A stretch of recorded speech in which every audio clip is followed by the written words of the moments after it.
seperti katanya, yaitu kapital yang berasal dari modal. Kapitalisme itu sama dengan liberalisme, di mana sistem perekonomian itu menganut sistem pasar bebas. Artinya semua kepemilikan itu bisa dimiliki oleh setiap warga negara. Dan artinya pemerintah di situ tidak punya peran yang cukup signifikan, tidak terlalu ikut campur di dalam sistem perekonomian. Jadi segala sesuatunya itu dikendalikan oleh mekanisme pasar.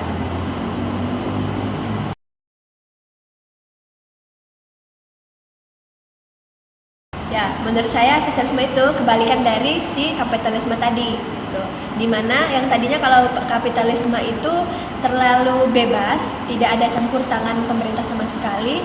Lain hal dengan sosialisme ini, sosialisme terlalu dan sangat bergantung kepada pemerintah, dimana pemerintah itu yang semuanya mengatur dari sistem perekonomian di negara tersebut.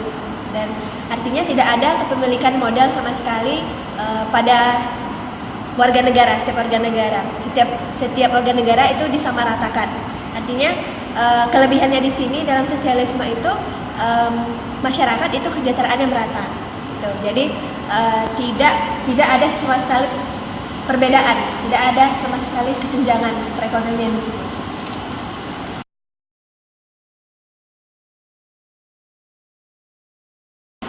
Ya, sesuai dengan kepribadian atau ideologi dari bangsa Indonesia sendiri, yaitu ideologi Pancasila.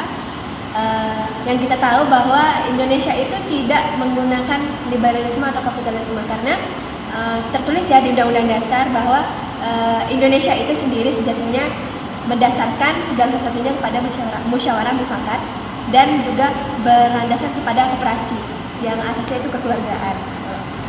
Sudah pernah ya secara fakta kedua sistem ini hampir diterapkan di Indonesia sendiri, seperti sosialisme itu yang diterapkan pada masa Soekarno, di mana Soekarno menyebutnya berdikari. Gitu. Jadi Indonesia sama sekali tidak membuka peluang kepada luar negeri sama sekali untuk menanamkan modal, dan juga tidak membuka diri untuk mengekspor ataupun memberi bantuan kepada luar negeri. Artinya segala potensi dalam negeri itu dimaksimalkan semaksimal mungkin.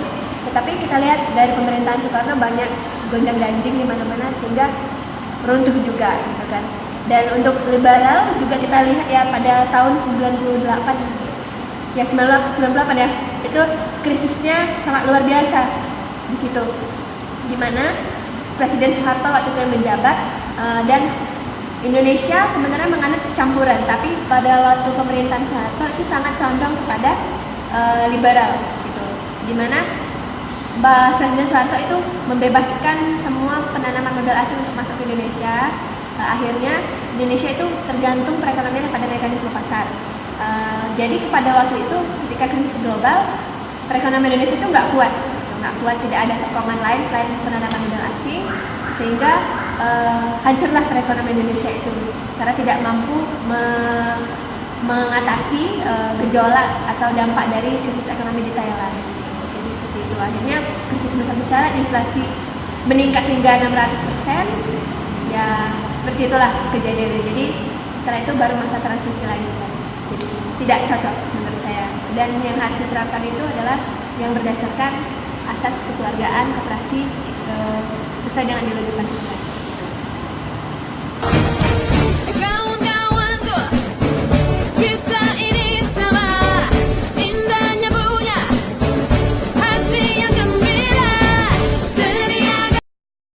Ya, sistem perekonomian kapitalisme atau kapitalisme adalah paham yang memberikan kita meyakini bahwa sebenarnya modal itu adalah segala-galanya. Artinya siapa yang memiliki modal, dialah yang berkuasa.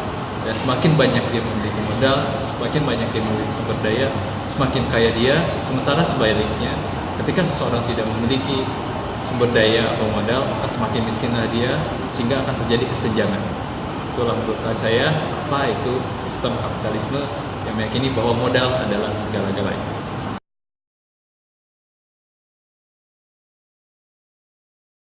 Suatu paham yang dimana tidak meyakini adanya kepemilikan atas pribadi. Artinya segala bentuk sumber daya kepemilikan adalah milik sosial. milik seluruh orang, sehingga meminimalisir kemungkinan adanya pengembangan diri dan penumbuhan kreativitas. Artinya penguasaan ini akan membatasi gerak dari seorang individu karena harus tergantung dari kondisi sosial yang terjadi.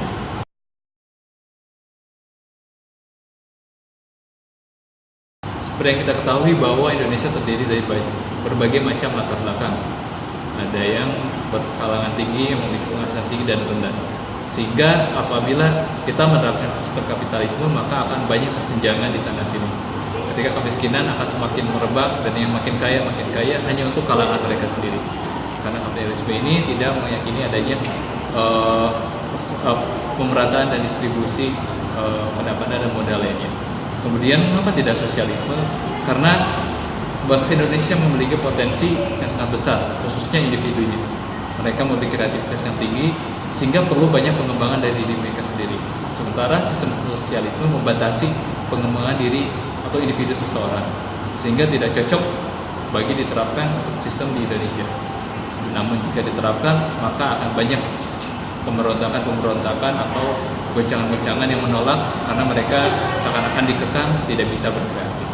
Begitu menurut saya mengapa sistem kapitalisme dan sistem sosialisme tidak cocok diterapkan di perekonomian Indonesia.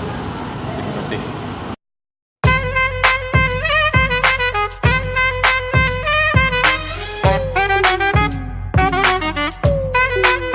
Give it to me, I'm